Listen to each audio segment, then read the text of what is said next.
I believe the message there is we're fucked.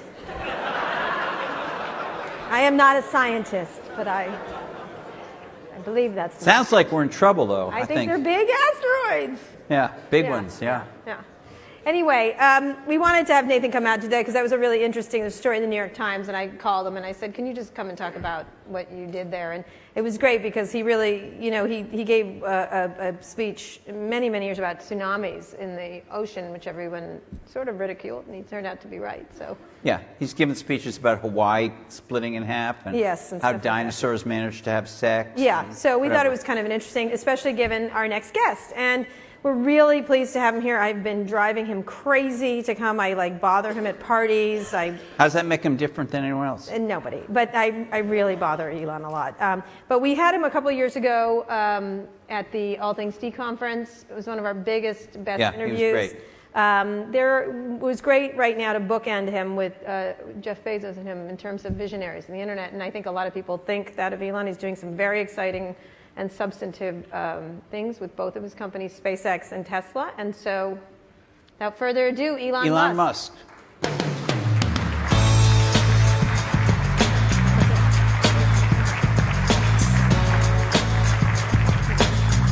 you. Thanks for having me. Thank you. Elon, let me start by saying we're very glad you're here, safe and sound.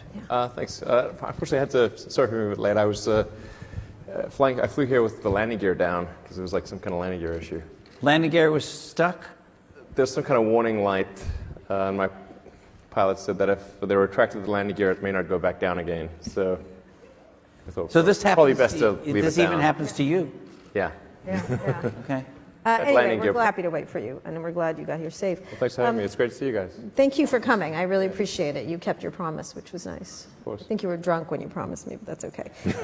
I'll take it. So, in the couple of years since you've come, you've done some astonishing things in terms of substantive stuff with both your companies. Let's start talking about space and what you've been doing there. Obviously, you've had some success landing the rocket. You've done a bunch of other things where people thought you weren't going to be successful. Talk a little bit about sort of the progress you think you've made with SpaceX. Sure. Well, I mean, there's a lot of things where I think I didn't think we'd be successful. So the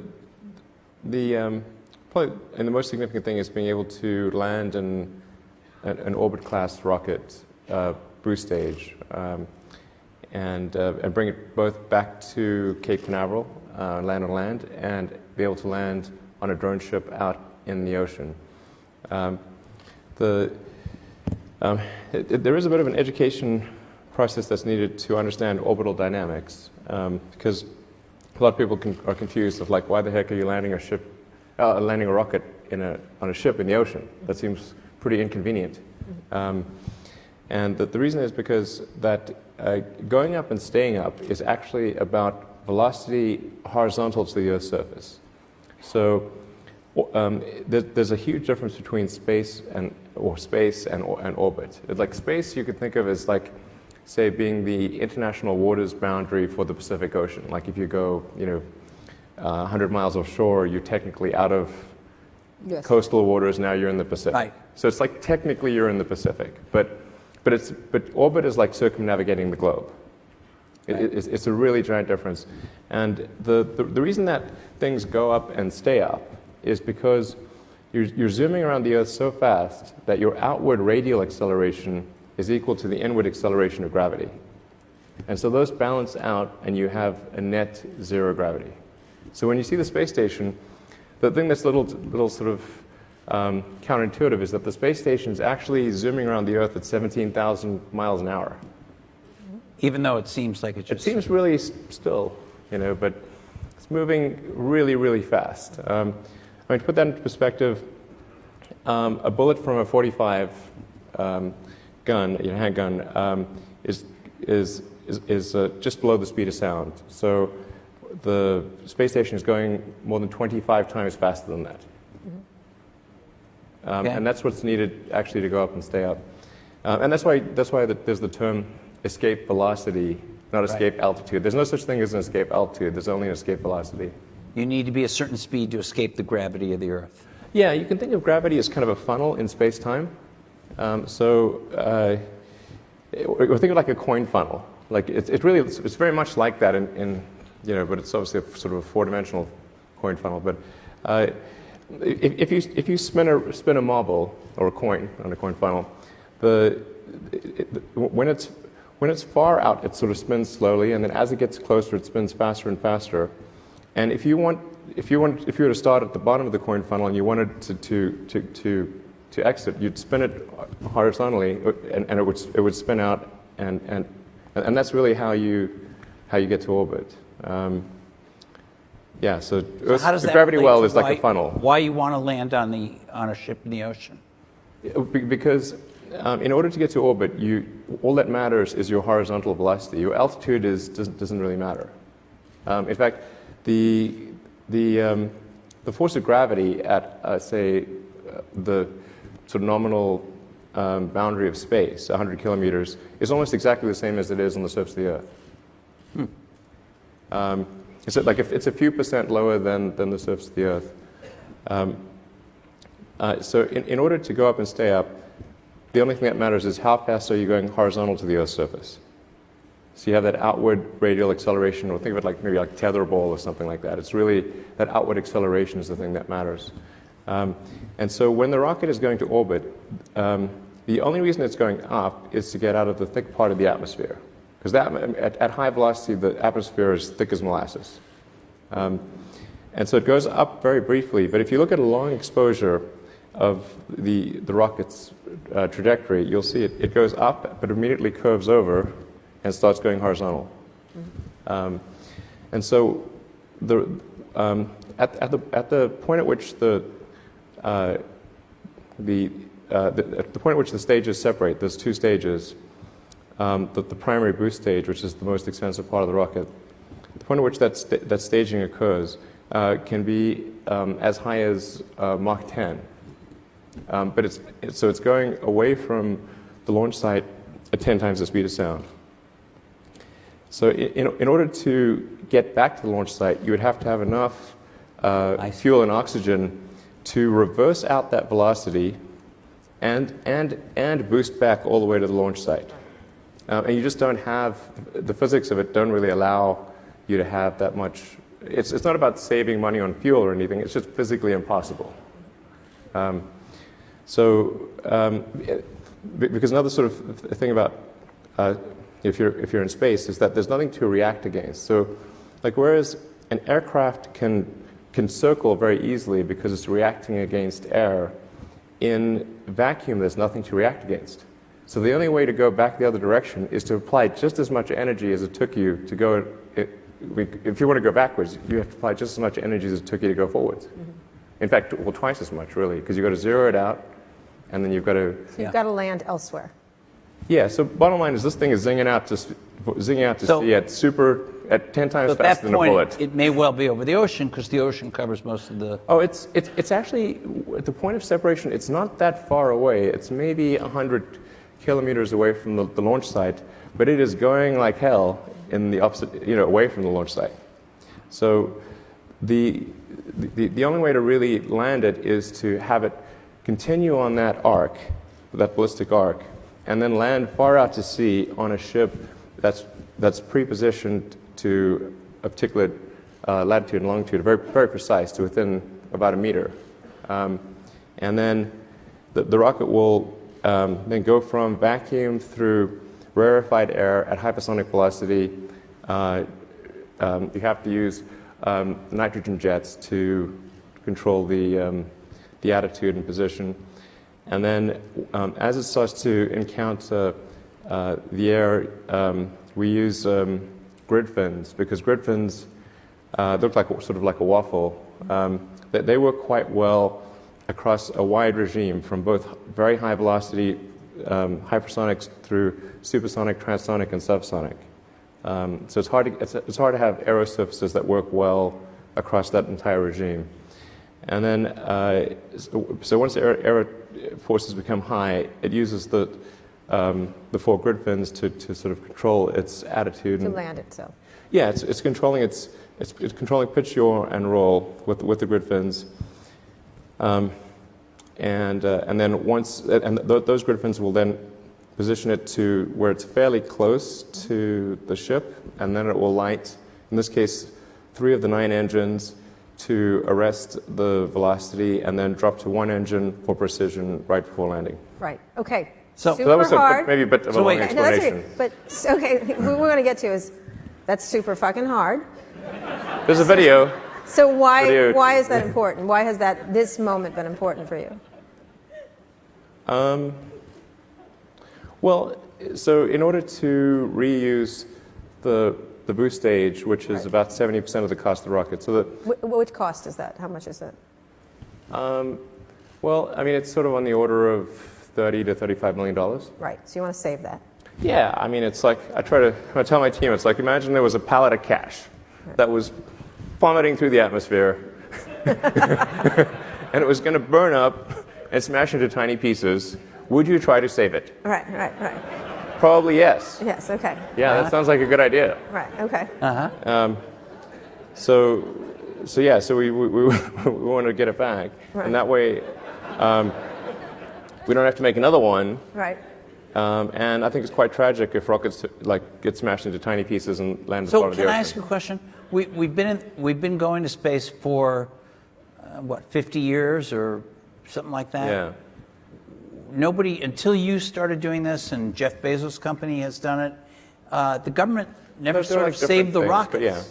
They never saved the pallet of cash. Why not? And the Russians didn't either. I mean, what was the deal there?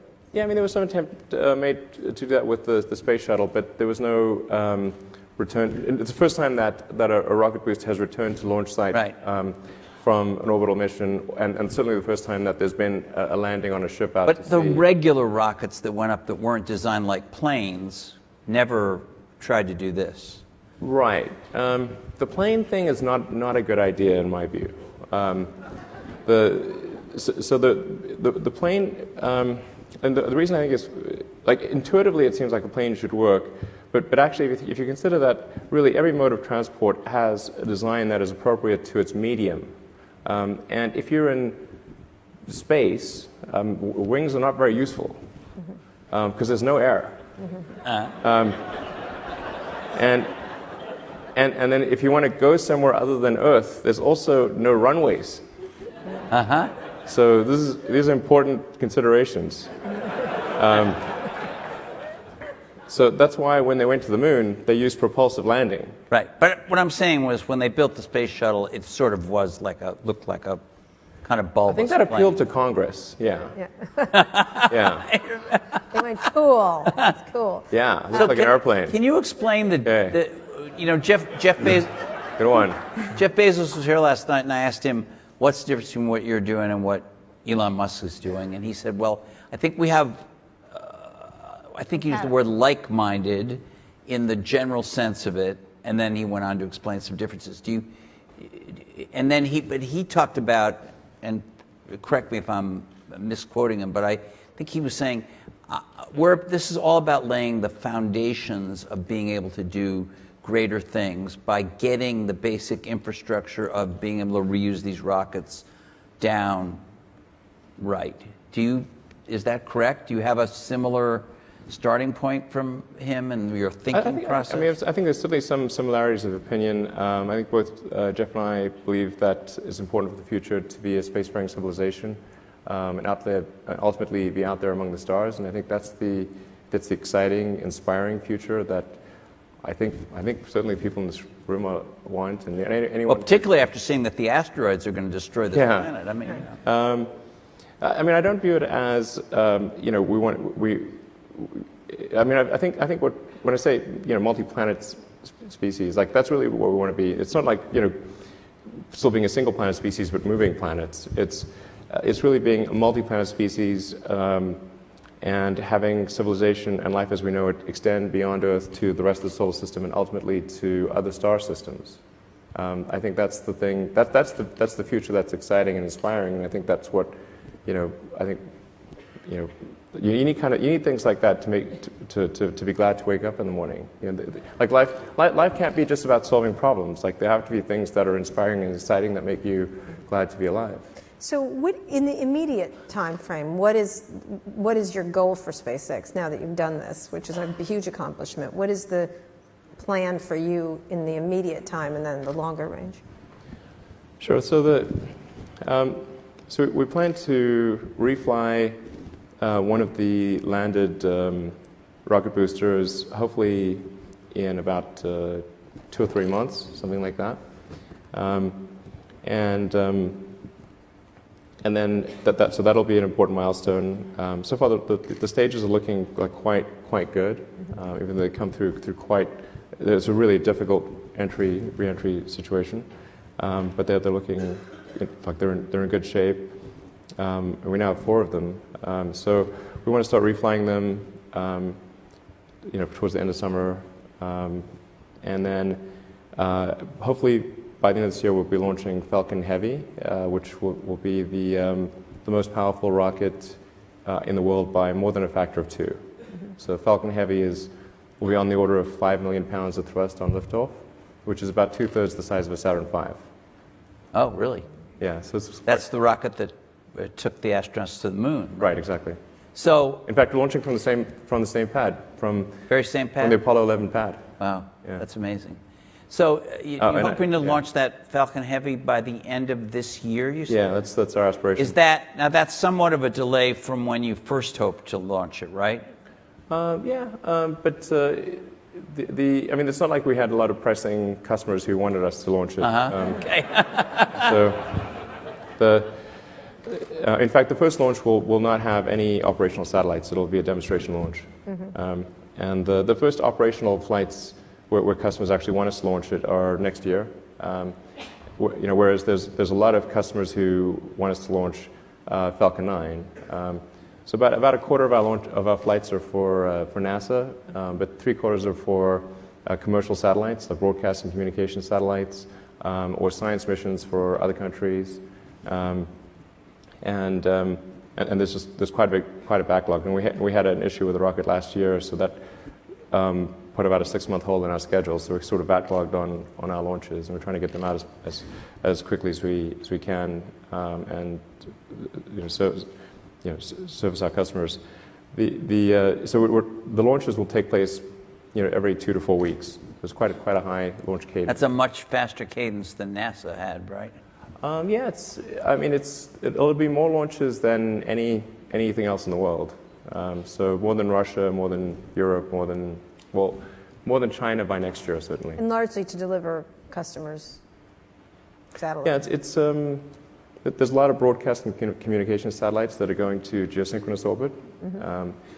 And then we'll also be launching the new Iridium constellation. Mm-hmm. So that Iridium's got a next generation mm-hmm. Constellation of satellites. I think 60 or 70 satellites, quite decent sized satellites.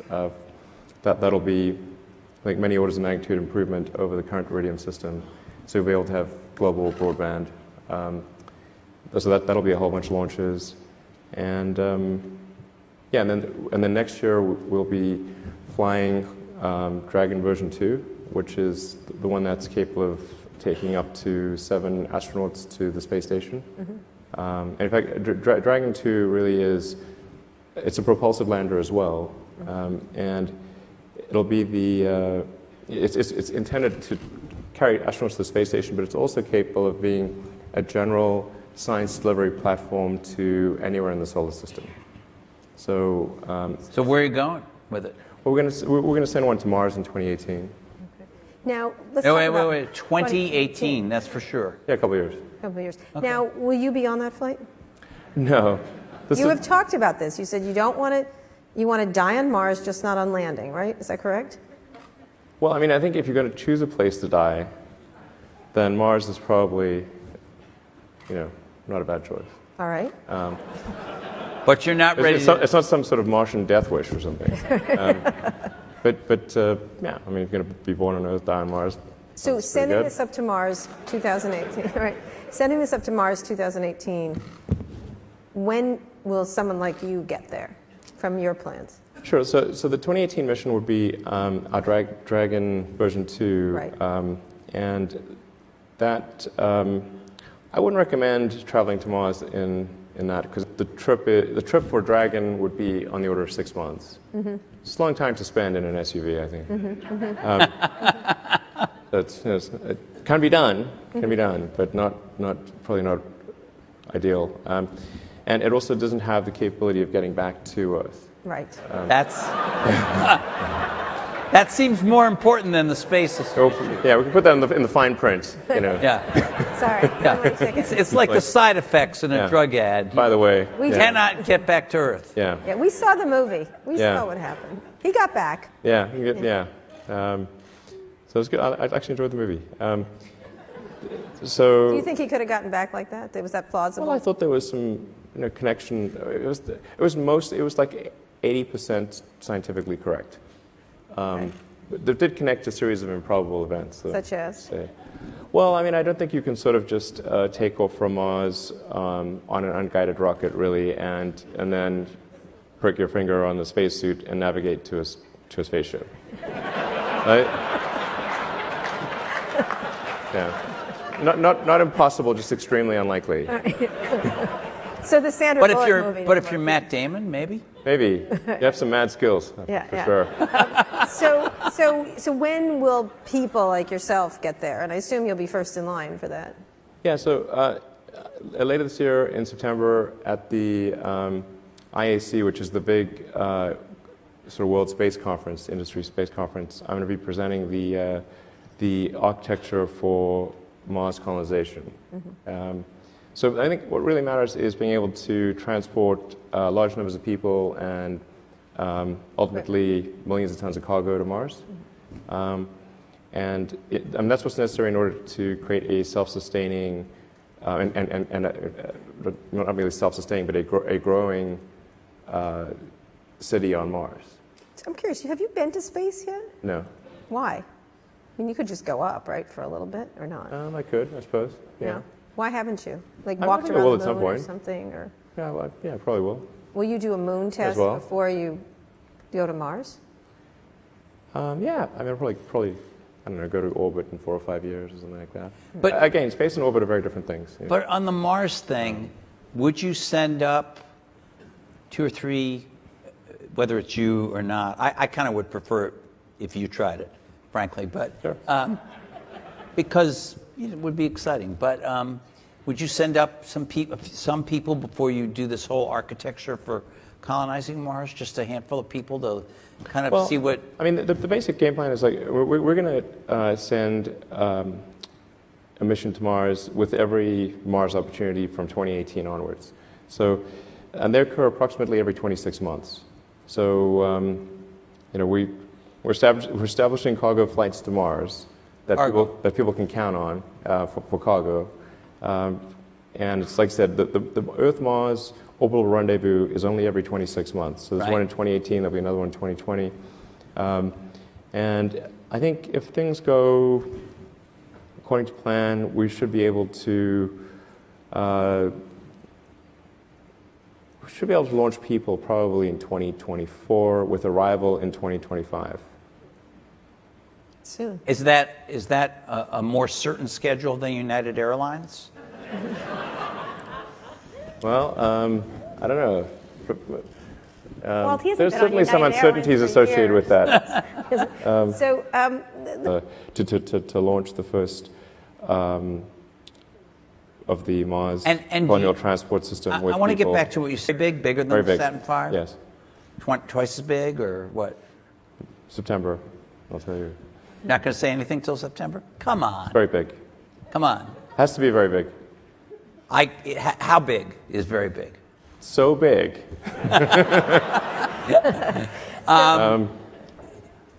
Do you think we should abandon the Earth at some point? No, I think that's great. But you have said things. Why would we abandon Earth? It's really nice here. You've said things about we may have to abandon the Earth, so it's good to have a plan B. You've said No, I that haven't. before. no, that was Bezos. I think that's Bezos. maybe I don't know, but it wasn't me. All right. Okay. Wasn't me, like Shaggy. Right. So let's move to things on this Earth. Let's move to Hyperloop, Tesla, other things. But let's talk about Tesla first. Sure. where do you feel like the company is at this point? And there's been lots of activity in self-driving cars, in autonomous, semi-autonomous. How do you look at how everybody's jumped in? Google, Apple, others, and all the car manufacturers. Yeah, I mean, there have been so many announcements of like autonomous EV startups. I'm waiting for my mom to announce one. Okay. It's like, Mom, you too. I mean, there's a lot. So, yeah, I mean, in the U.S. alone, there are 4, I think maybe 5 China-funded EV startups. Yes, at the $1 billion plus level, like serious funding. And there's a bunch of startups, and then of course the car industry as a whole seems to be moving in that direction. Volkswagen just, I think, announced a huge battery factory that they're going to build. And I think these are all good. It's good for the industry to be moving towards sustainable transport as quickly as possible. We open sourced our patents to try to be helpful in that regard. And so it's encouraging to see all this activity. From a Tesla standpoint, we want to take a set of actions that are likely to accelerate the advent of sustainable energy. Scale up production as fast as we can. So we accelerated plans for the Model 3 by 2 years. And so we want to try to get to, which is an aggressive schedule, but I think achievable. And then maybe 1 million cars a year by 2020. I can see I think a pretty clear path to get there. Autonomy is obviously extremely important. People are going to want autonomy. It's going to be odd to have a car without autonomy in the future. So I think that's So what do you, scaling up. How do you look at all these efforts? Not your mother, but my mom's. She's not going to do it. She may do a rocket situation, but how do you look at each of them? Let's go through them. What Google is doing. How do you assess what they're doing when you're looking at it? Because there'll be competitors at some point. These are all eventual competitors. Well, I think what Google's done a great job of showing the potential of autonomous transport. Right. But they're not a car company, so they would potentially license their technology to other car companies. And I think they announced something with Fiat. So I wouldn't say Google's a competitor because they're not a car company. We would compete with somebody perhaps that they license technology. That'll be more direct. That'll be more direct? Yeah. You can tell that by the hiring pattern and that absolutely. kind of stuff? Yeah. So what do you... Okay, so they're going to be more direct. How do you assess it? I say I think it's great that they're doing this, and I hope it works out. What's the time frame for them, do you think? I don't know.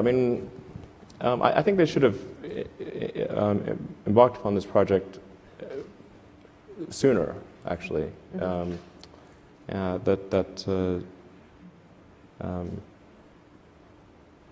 I don't know. I don't know when they. They don't share with me the details of their production plans. But I don't think it's going to be. I don't think they'll be in volume production sooner than maybe 2020.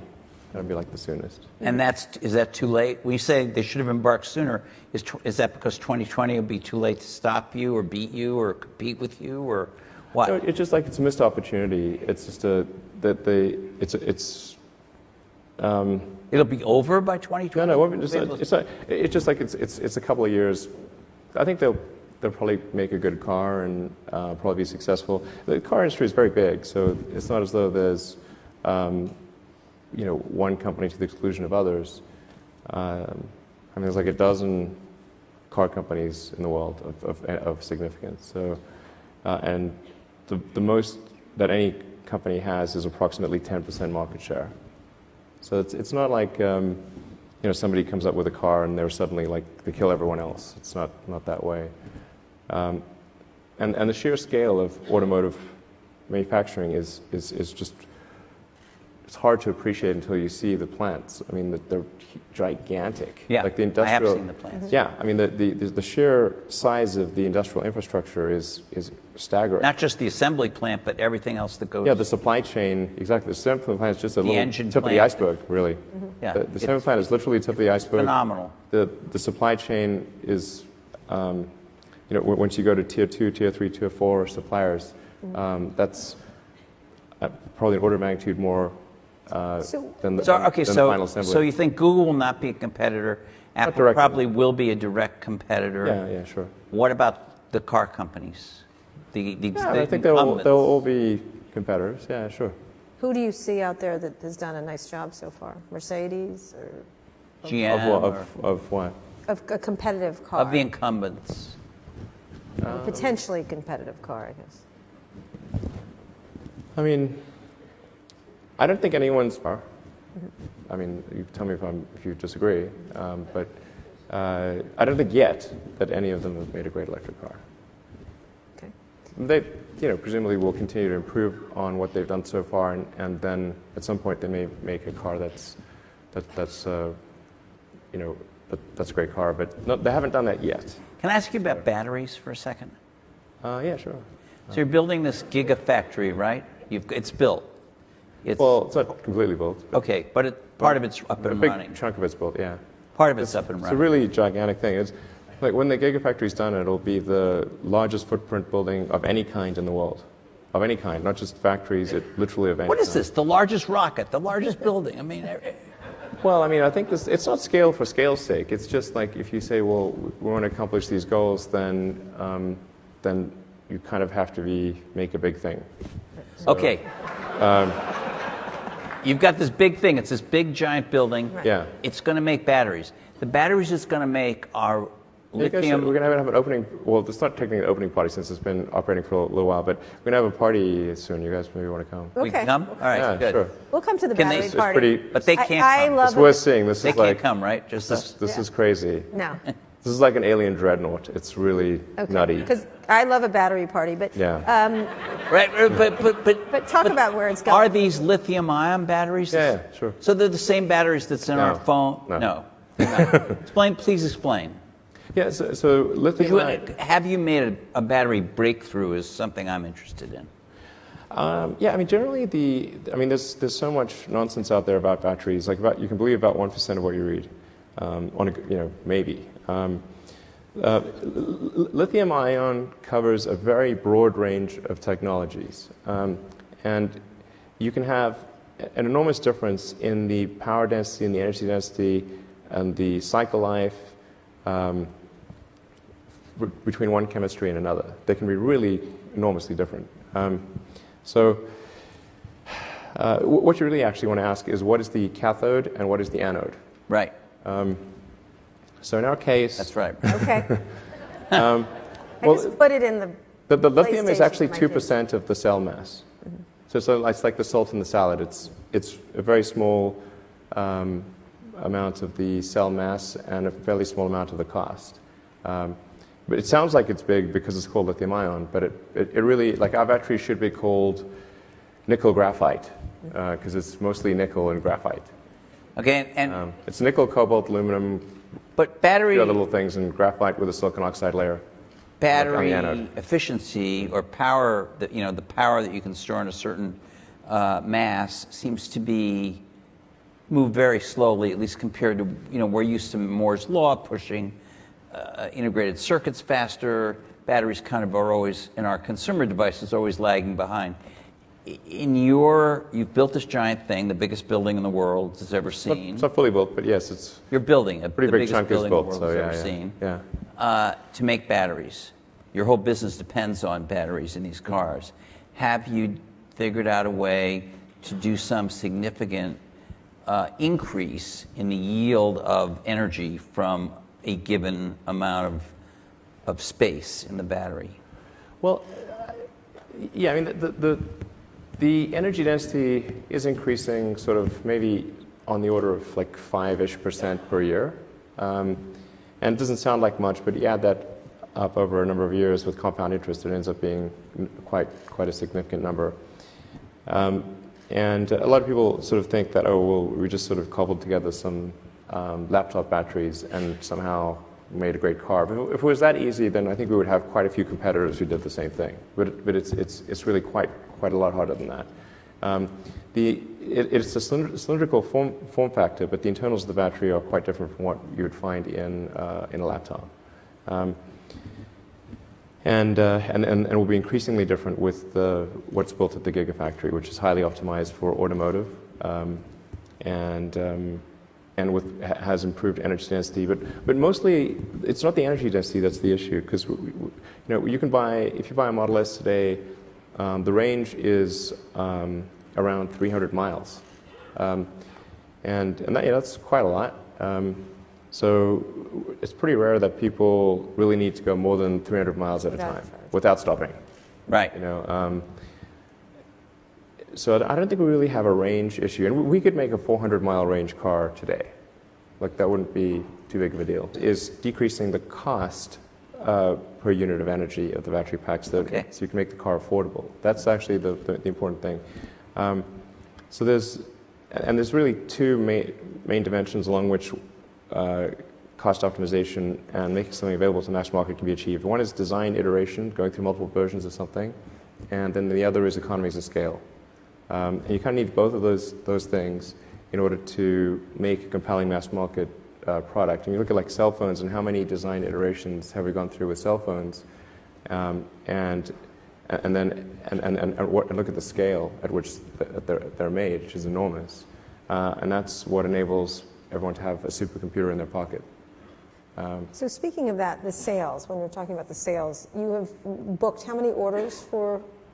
It's on the order of 400,000. 400,000. So 400, obviously, a consumer interest and a promise. A lot of it around you, around the idea of you and Tesla and the excitement. They're not booking. It was quite surprising, actually. I mean, because we didn't do any advertising, or there was no guerrilla marketing or anything. It was just basically like, yeah, we're going to have this webcast. There were only about 1,000 people in the audience, and it really caught us by surprise. But I think, when you have a product that really resonates with customers, the word of mouth grows like wildfire, and that seems to be what. Yeah, but it's a little bit. I mean, honestly, in some groups of, especially men in Silicon Valley, if you show up and read like a label of a peanut jar, they'd be thrilled with the situation. So, I mean, a lot of this does base around you, like the idea of you and the excitement around this exciting entrepreneur. Is that enough to get it to this massive company you've been hoping to? The idea of this is the Elon promise, or it's the... Well, I think actually it's not so much, I sort of, I'm not sure. I think I deserve less credit than that. Actually, what Tesla's done, and we have a phenomenal team. There's like 15,000 people at the company. Worked super hard to create compelling products, to create great cars. And we started off with the Roadster, and then the Model S. And the Model S was rated, by Consumer Reports as the best car ever. Got the Model X, which has had some teething issues, but. I think is now at the point where it's really starting to. I think it's really, quite sublime at this point, and so people look at that and say, okay, well, if Tesla's made these cars, then probably the next car they make is going to be, the also, less expensive one. Also a great car, and but so it'll be a great car, but it'll be affordable. And it's like, great, okay, that sounds like something I want. So this next car, the price is. It's starting at 35,000. Yeah. Okay, affordable. Okay, when do you get to the really affordable, the way down, much lower than that? Yeah, I mean, it's important to point out that 35,000, particularly when factoring in the lower cost of electricity versus gasoline, and that the maintenance cost is much less. You don't have to have oil changes. You never need to replace your brakes because the car uses regenerative braking, so the brakes last as long as the car does. It's basically you just need to replace the tires. That's about all. So the operational cost of the car is much lower fundamentally than a gasoline car, and so I think the average price for cars for gasoline cars is around 30, 32, something like that. Yeah. I mean, there are starting prices that are lower, but when people pick options, I believe it's in the around 32 or so in the U.S. So we're pretty close to that average. But that's your base price, right? I mean, Yeah, but it's going that to be a great may car. not be the ASP for the car. No, but it's going to be a great car even at 35. So it's like even if you order nothing, no options at all, it'll be great. But you're likely to have a mix where the average car that you actually sells for a little more than that. Yes, probably. It's probably going to be. Yeah, it's probably going to be some higher number. But it's really important to emphasize, like the 35. If somebody orders the $35,000 car, they'll be very happy. Like it's not like you need to order a bunch of options without which the car is not good. That car will have autonomous for 35. I have I'm going to do another Tesla event, maybe at the end of the year, talk more about that. And Well, say? so you could start here. It will be real big news if I start here. We don't mind that. Let me just say that we're going to do the obvious thing. Okay. Okay, got it. It's really So- obvious. So cup, so cup holders, good. Okay. Yeah. So Brilliant. brilliant. Those things are nuanced. All right, absolutely. Let's talk about two more things. I want to talk about AI because we've been talking about it a lot here. Which I want to get it clear what your thoughts are because it's mostly Elon scared of robots. I mean that kind of thing. Or how do you? I'm scared of robots. Or I think- artificial intelligence. Can you clarify exactly what the issue you have now? And you deserve the background. We've been talking to Jeff Bezos, Sundar Pichai. We talked to Mark Fields from Ford about it. Might show up for- Yeah, the Facebook folks. There certainly seems to be in the tech companies a big, tremendous new drive or interest to believing they will be all competing good. for intelligent assistance. And it's good. It'll make your all life that. better. And Make your life better. sometimes technology Siri makes is going to suddenly get smart. Microsoft's one is going to get smart. Google is going to cream them all. It's largely a happy version of this. Sometimes technology hurts you, but not as much as it helps you. That's really. Yeah. So there's been a lot of conversation here about Yeah, that. sure. And you've staked out a slightly different position. So can you talk about that? Well, I mean, I think my sort of full position would require quite a long explanation. I mean, I am concerned about certain directions that AI could take that would be not good for the future. I mean, I think it'd be fair to say that not all AI futures are benign, not all. Okay. And so if you have something, if we create some digital superintelligence that exceeds us in every way by a lot, it's very important that that be benign. And so actually with a few others, I created OpenAI, which is an AI. It's a nonprofit actually. There's no. I think the governance structure here is important. So we want to make sure that there was not some fiduciary duty to generate, profit off of the AI technology that's developed. So we created this 501c3, but I think it's quite different from. I mean, a lot of sort of 501c3s are, they don't have a high sense of urgency, and they're not they're not really sort of developing technology at a fast pace. But OpenAI is. So OpenAI has a very high sense of urgency, and I think that the people that have joined are really, really amazing. And the intent with OpenAI is to democratize AI power. There's a quote that I love from Lord Acton. He was the guy that came up with power corrupts and absolute power corrupts absolutely, which is that freedom consists of the distribution of power and despotism in its concentration. And so I think it's important, if we have this incredible power of AI, that it not be concentrated in the hands of a few and potentially lead to a world that we don't want. And what world is that? What do you foresee that when you see it? It's difficult. I mean, it's called the singularity because it's difficult to predict exactly what future that might be. Except I don't know a lot of people who love the idea of living under a despot. I don't think people generally choose to live in a democracy over a dictatorship. And the despot would be the computer? Or the people controlling the computer. And do you worry specifically about any of these companies I mentioned, who've all seemed to now kind of be pivoting toward this as the battleground in the next 10 years? I won't name a name, but there is only one. There's only one you're worried about.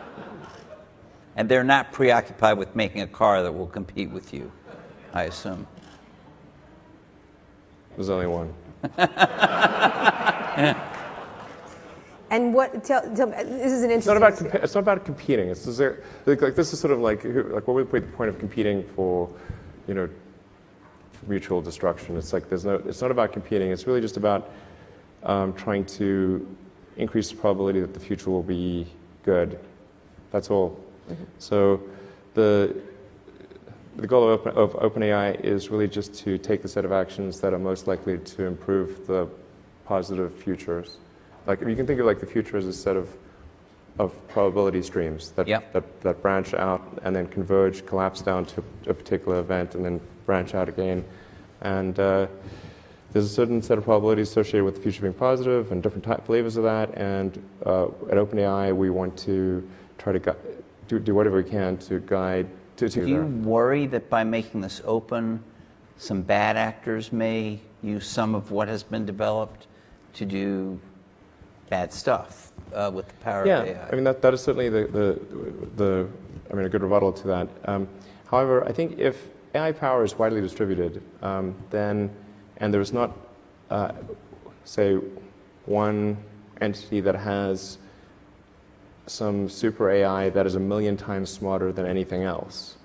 If instead AI power is broadly distributed, and to the degree that we can link AI power to each individual's will. It's like you would have your AI agent, and everyone would have their sort of AI agent, and then if somebody did try to do something really terrible, well, then the collective will of others could overcome that bad actor. Which you can't do if there's one AI that's 1 million times better than everything else. And it's proprietary. And it's either has its own will, or more likely, at least in the beginning, is controlled by some small set of people. So I think that's really the risk. I mean, there's always been these arguments like what's the best form of government? I'm a big fan of, I think it was Churchill, democracy is the worst form of government except for all the others. Right. So speaking of that, this election, you are from... Oh, no. No. Yes. How does that strike you, what's happening now?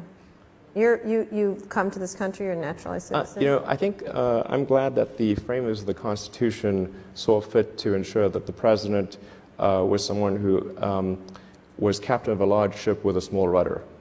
Okay. And?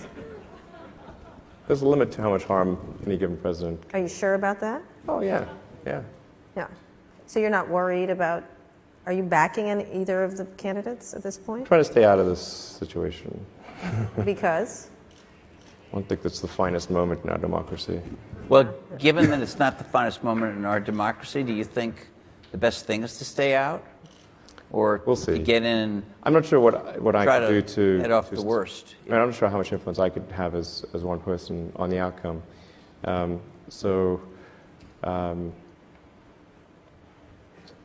If I think I could make a difference, I would probably do something. Like I said, I think I'm just glad that being the U.S. president is like being captain of a large ship with a small rudder, and so there's just a limit to how much good or bad a president can actually do. Obviously, if a president could make the economy great, and there was like a button they could press, they'd be pressing that button at the speed of light. But they can't. They can't just magically make the economy good. No president wants the economy bad ever, but they, you know, like there's just a limit to how much they can do, you know, I guess there is the nuclear thing, which is Yeah, the nuclear thing. I guess there is the nuclear thing. yeah, but I don't know. I think people, I don't think we would like just arbitrarily launch nuclear missiles. Yeah, Yeah. one would The hope. president can do that. I don't think so. Not President's the commander in arbitrarily. I chief. mean, I think that. He's the commander in chief. Yeah, no, but I still don't think that means you can just launch nuclear missiles whenever you want. Right, yeah. I think Congress would be like quite upset about that, and They might not be consulted. yeah, but I think like the military would be like, yeah, we really think Congress should be consulted on it before we launch a. Yeah. That might happen. That Preemptive could nuclear happen. strike. Are you willing? You're basing your faith in that, though. I'm quite confident that the military would not just, you know, randomly agree to launching nuclear missiles at somebody. Well, that's calming. This is Yeah. very comforting, yeah. We're going to put up, just very quickly, we'll end on Hyperloop. You've been involved with it. Your level of involvement is what at this point? Just Yeah, chief I know visionary? it's a bit confusing because You talked about it when you were here last time. yeah, I actually came up with the idea. I came up with an initial idea which turned out to be wrong. It wouldn't work several years ago, and then but I sort of shot my mouth off and said, oh, I feel like I have an idea that would work, and it turned out that didn't work. But with a lot of iteration, was able to come up with something where the physics hangs together. And then published the paper and just said, like, look, anyone who wants to do this is great. Go, you know, be my guest. Because I sort of have my plate full running Tesla and SpaceX. yeah, yeah. And so I think it'd be great. I mean, it'd be great to have any interesting new transport solutions, anything that gets people to their destination in a way that's safer, costs less, is more convenient. That'd be great. I mean, and so I think probably the most valuable thing that the Hyperloop paper that I published has done is to spur thinking in terms of new transportation systems. So it's not just, oh, let's, you know, have a fast train. Okay, that's not even as fast as what Japan did in the 80s. Like, okay, well, I don't see what the point of that is, you know. Mm-hmm. Like, we should really be trying to think of something that's, I think particularly in California, like, we should be like saying, hey, what is the best, well, let's invent something new that's way better than anything else. Do you want to shoot your mouth off about that? You know, I mean, I'm not an investor in any of the companies that are working on it, and I've tried to be neutral because I'm trying not to favor one company over another, but just to encourage anyone that is interested to say that, you know, try to give them moral support, you know, and I hope they succeed. The only thing that I am doing on the Hyperloop front is, like, we're holding a student competition, and the student competition is really just aimed towards encouraging students to think about exciting new transport methods. And it's totally cool if they want to, like, do some architecture that's different from what I proposed in Hyperloop. And in fact, the winning team at the student competition that we held earlier this year used a different suspension mechanism than what I proposed, which is I proposed using, essentially taking the air that builds up on the nose from the compressor and flowing that through air skis, so that you simultaneously remove the drag from the nose and provide a means of suspending the pod. And that's also something that works well even at supersonic velocities. You can go. It's been demonstrated up to Mach 1.1 in terms of using air bearings as. But they use something different. Yeah, basically electromagnetic suspension. The reason I didn't suggest sort of any kind of magnetic suspension is that it's very important that the cost of the tube be minimized. So you really want, because the pod is cheap, the tube is expensive.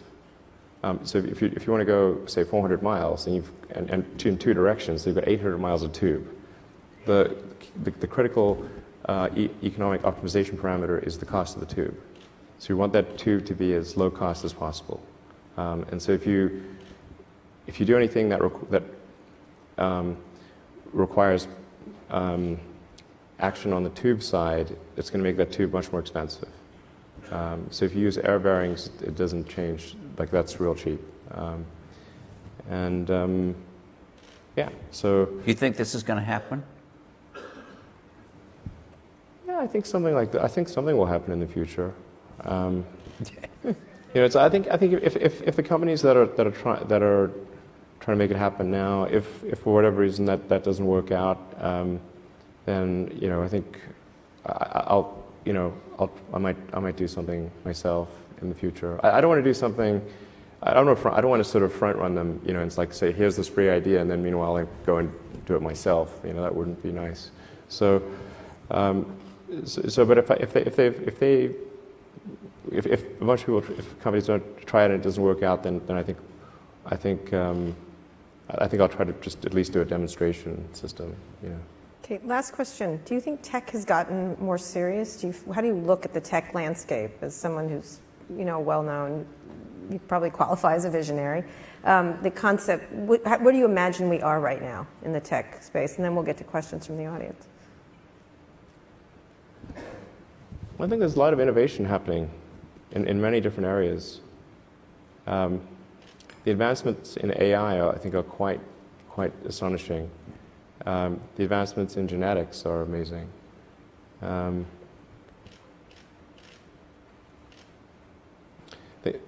So I think that there is a lot of innovation going on.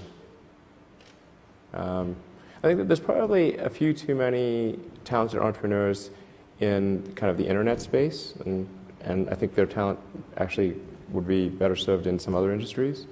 But I do think, I don't think we're like facing some sort of low innovation period or anything like that. I think there's a lot of innovation going on. They need to move to other.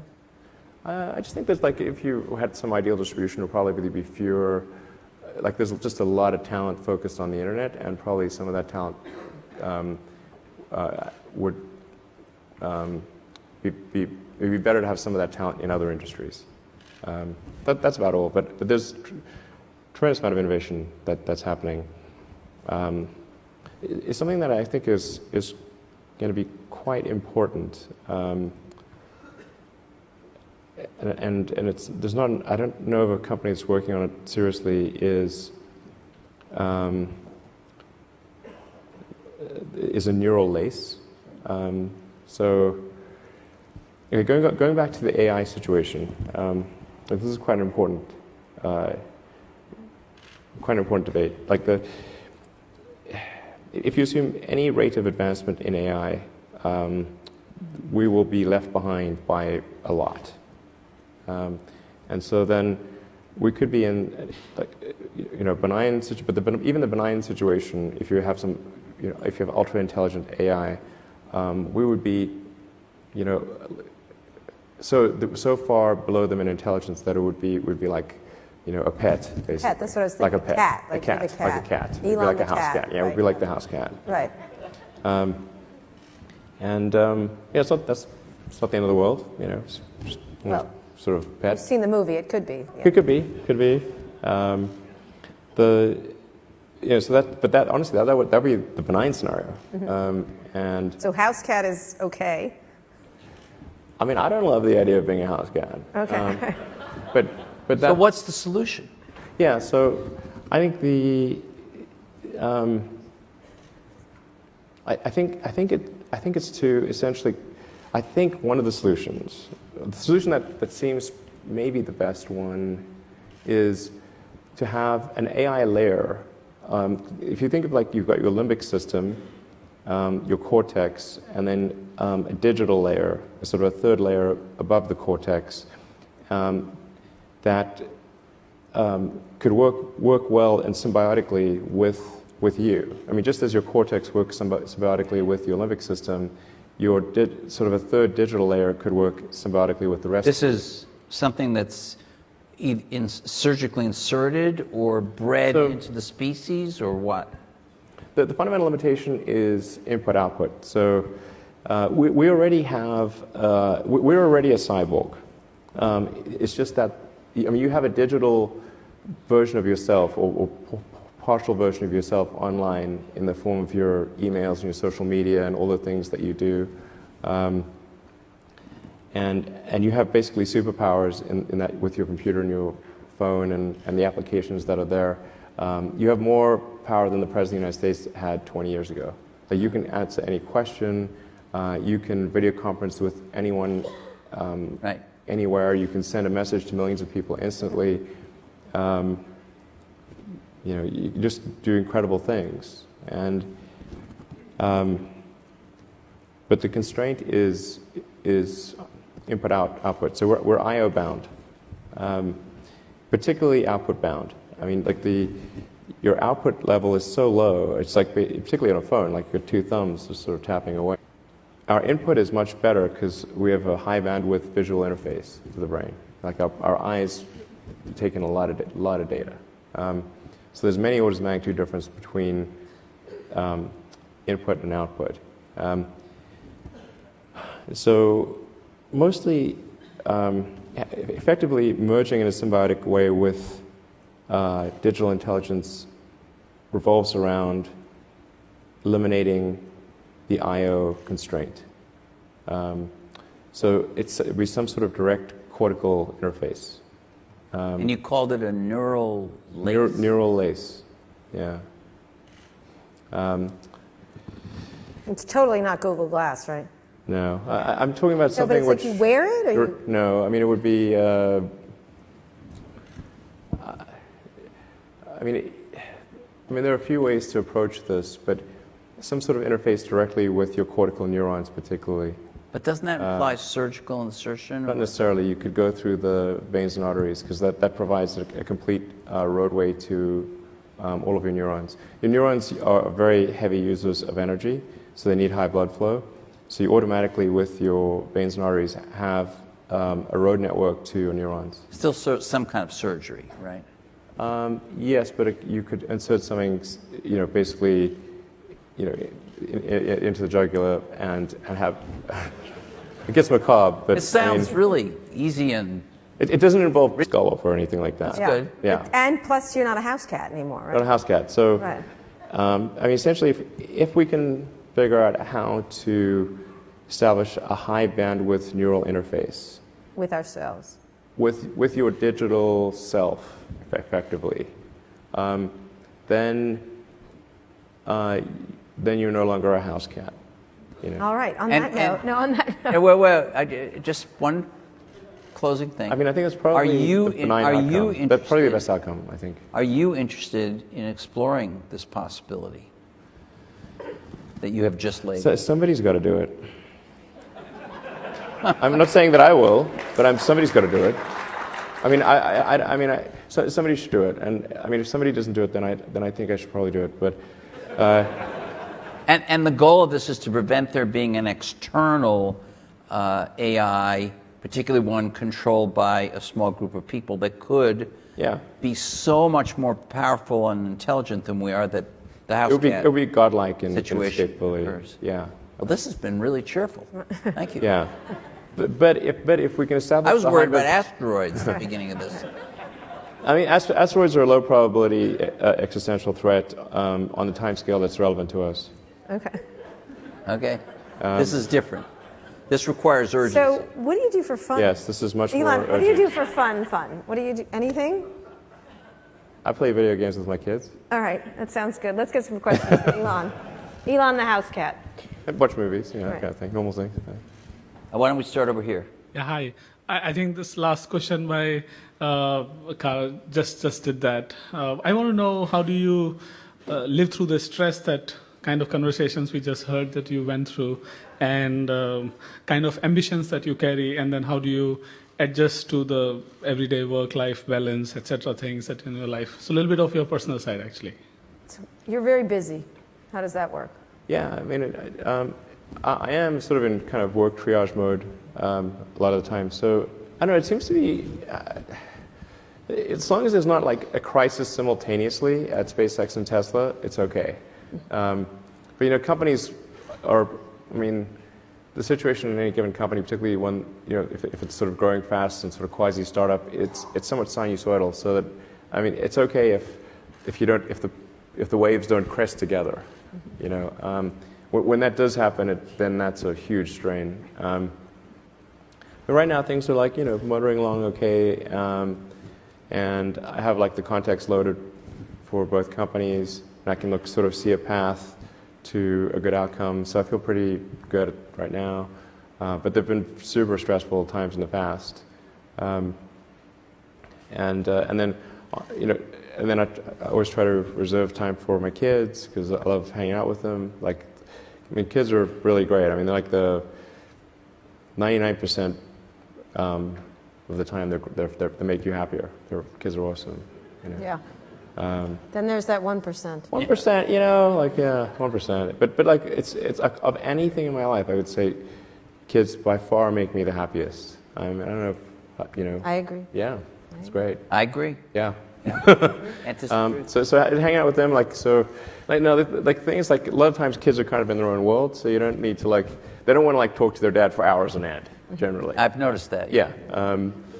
So I can be in the same room with them. They can talk to me from time to time, but I can get some emails done, just get some work done, and then whenever they want to talk to me, they can. And then we try to do things like trips together, or actually on Monday we went to the new Harry Potter land at Universal. It was quite fun. Mm-hmm. Yeah. So I think that somebody from Universal just clapped. Yeah. I mean, whoever was in charge of Harry Potter land did a great job. It's really good. Yeah, it is good. I highly recommend it. Yeah. The butterbeer is amazing. Yeah, I was just saying the butterbeer. The butterbeer is amazing. Yeah. Okay. Right here. Over here. Hi, my name is Evan Burns. I'm the founder of Odyssey, and I hope into the future to be in something in the space industry. And my curiosity is, you've talked about SpaceX getting into many different businesses, for example, global Wi-Fi through launching many satellites. Do you hope SpaceX becomes a platform for others to launch businesses, or do you see SpaceX being a business that launches many business lines? Well, I mean, the general strategy of SpaceX is to, we clearly need a lot of money in order to develop the transport system to establish a city on Mars.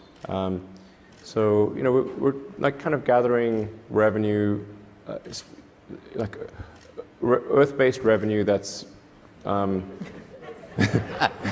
we're trying to maximize. Is there some other Earth revenue? revenue? Well, right now it's only Earth, so we've got to maximize Earth revenue as it relates to space, as it relates to rockets and spacecraft. So, but I think assuming SpaceX is able to transport large numbers of people and goods to Mars, it will be an enormous enabler for entrepreneurial activity on Mars, because there's going to be so much to do.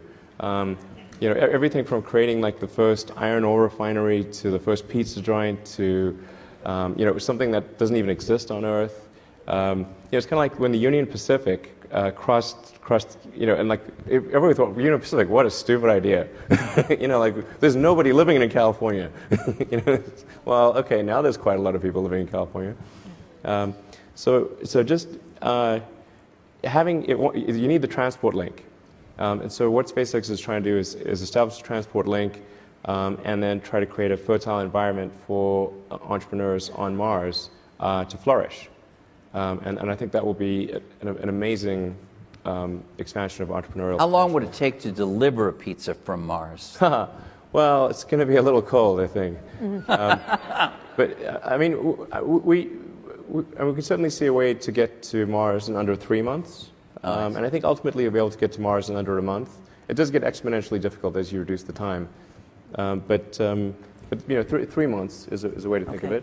And I think that's probably, that's really where SpaceX will, I think, create a great environment for entrepreneurial potential. Yeah. Thanks. Nilay? I hope Domino's does not get to Mars. Please don't let it. We'll have a special Mars I pizza. assume you're going to be. I'm assuming you're going hey. to be king of Mars. but Nilay. go ahead. So you're obviously very ambitious. That's led to some really ambitious deadlines that have been missed. So Falcon Heavy was originally 2012. The Model X was a little bit delayed. The Model X was delayed. The Model 3 seems to be stretching. But the Model 3 in particular is a consumer product. You're taking money from people against a really aggressive production schedule and a huge amount of orders. What are you going to do to hit your deadlines on that, because it's real consumers this time and a big class of people? Sure. I think the biggest thing is just designing the car for manufacturing. So in the case of Model S, like the Model S was the first time we'd really built a car, a whole car. Like with the Roadster, Lotus did the body and chassis, we did the powertrain, then we did the sort of final installation of the powertrain to the chassis. But the Model S was the first time we made a car. So we were just trying to make a great car, but we had no idea like what it meant to design something to be manufacturable. So the Model S is super hard to make, and then the Model X is built off of the Model S platform, except it's got a bunch of other whiz-bang technologies that make it even harder to build. So,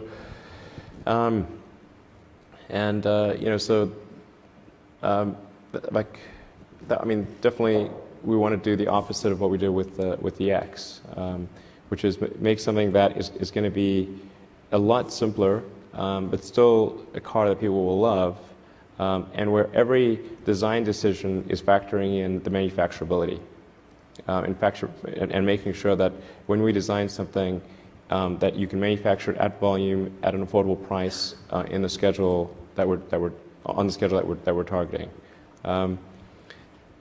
One of the things that makes a car very difficult, particularly if it's a new car, is that it's an integrated product with several mercy of whatever the slowest component is. Whatever, basically, I mean, if you say go to tier 2 and 3 suppliers, they end up being several thousand suppliers. So things move as fast as the least lucky and least competent supplier. But just, and you can think of like any natural disaster you care to name. All of those things have happened to our suppliers. Their factory has burnt down. There's been an earthquake. There's been a tsunami. There's been massive hail. There's been a tornado. The ship sank. There was a shootout at the Mexican border. No kidding. That delayed trunk carpet at one point. Well, and we couldn't get, and the border patrol wouldn't give us the truck because it had bullet holes in it. We just wanted our trunk carpet. It's pretty safe. So it's like no cocaine or anything. This is good. But that shut down the production line as an example for several days.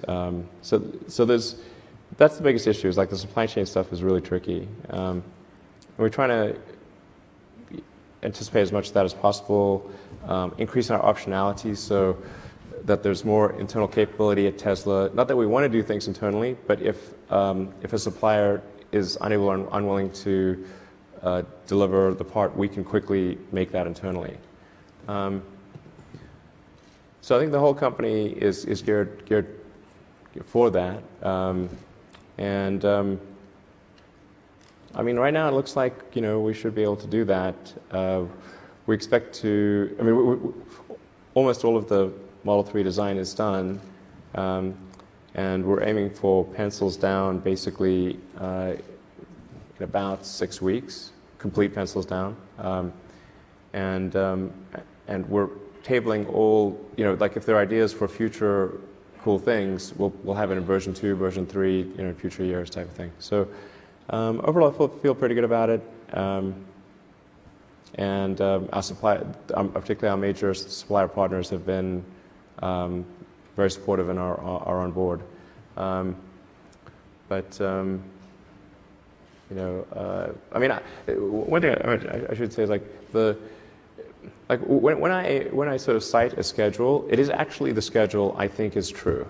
It's not some fake schedule that I don't think is true.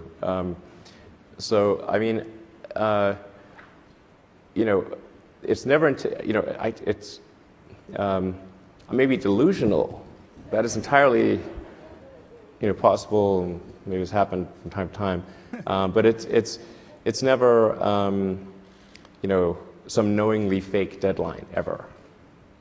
So is there an event in 6 weeks where you're going to announce autonomous driving is included in the pencil down plan for the Model 3?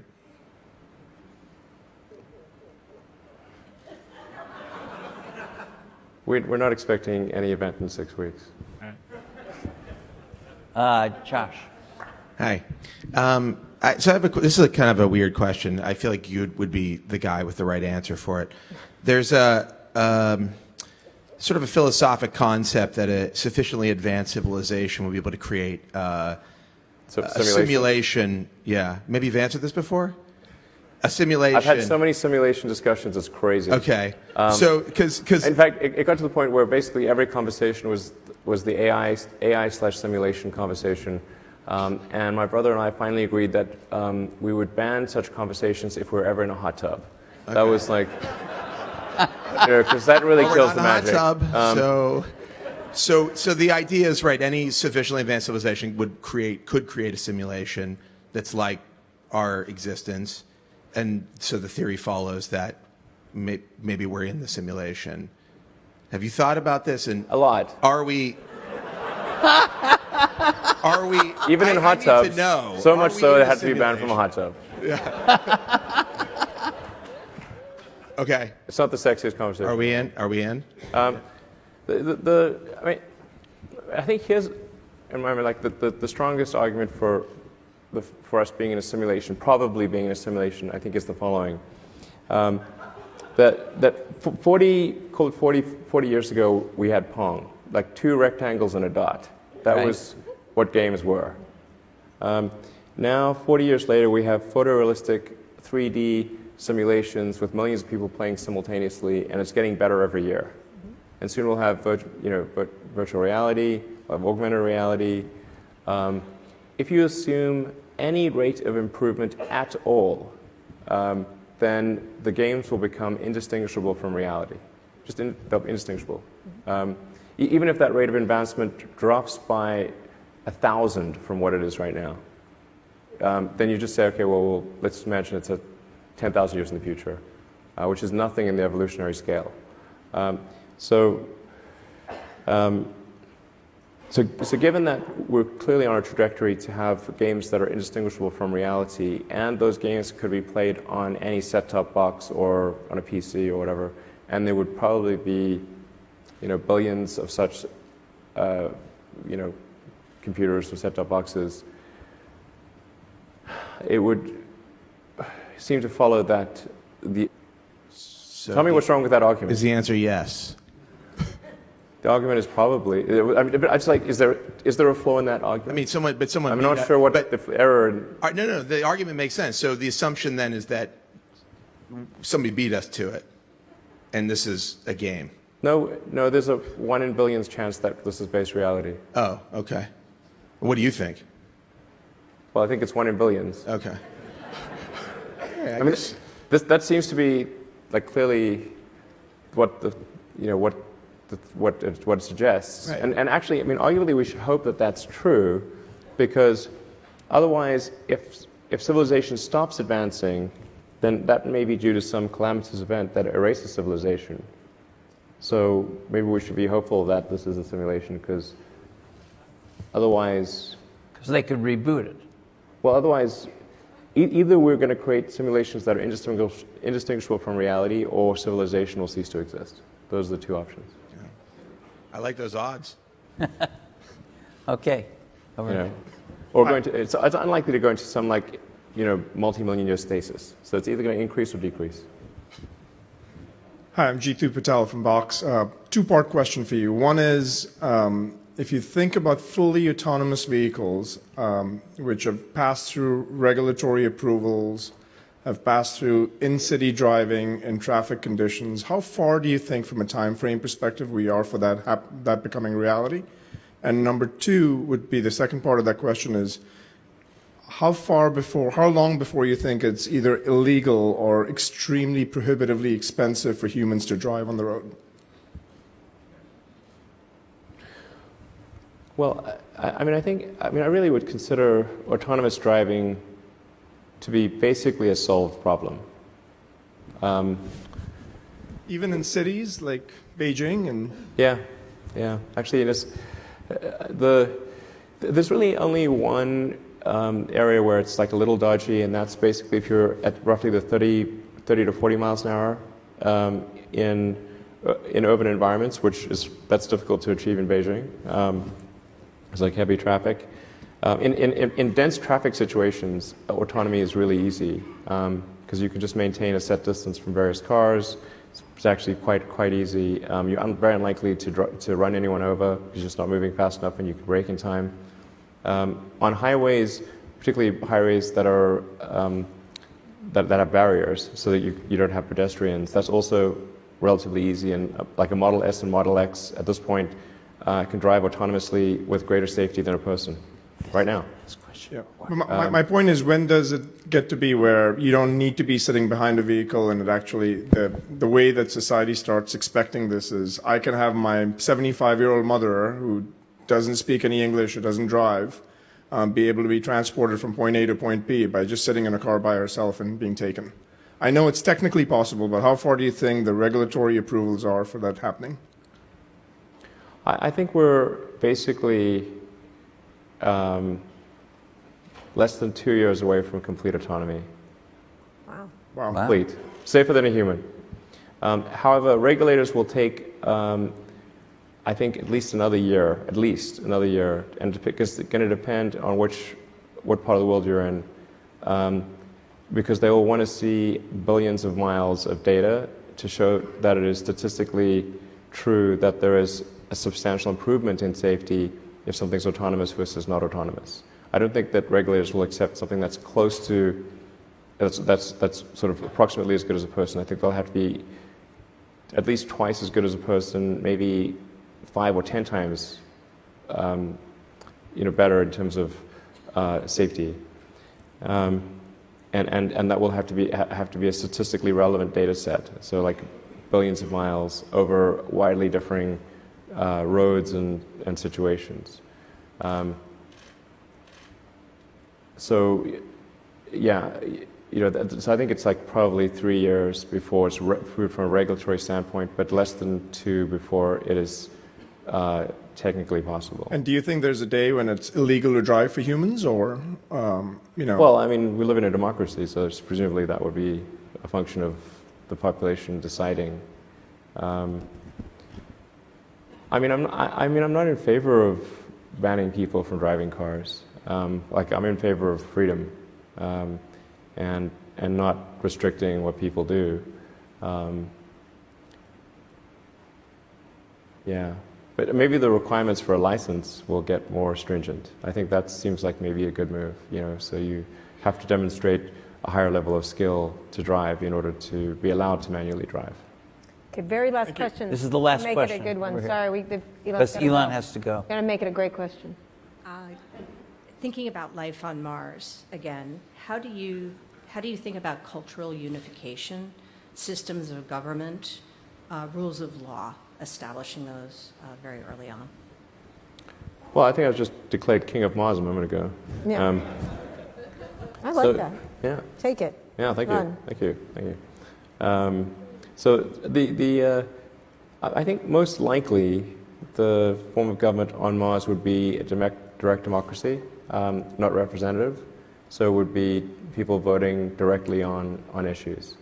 And I think that's probably better because the potential for corruption is substantially diminished in a direct versus a representative democracy.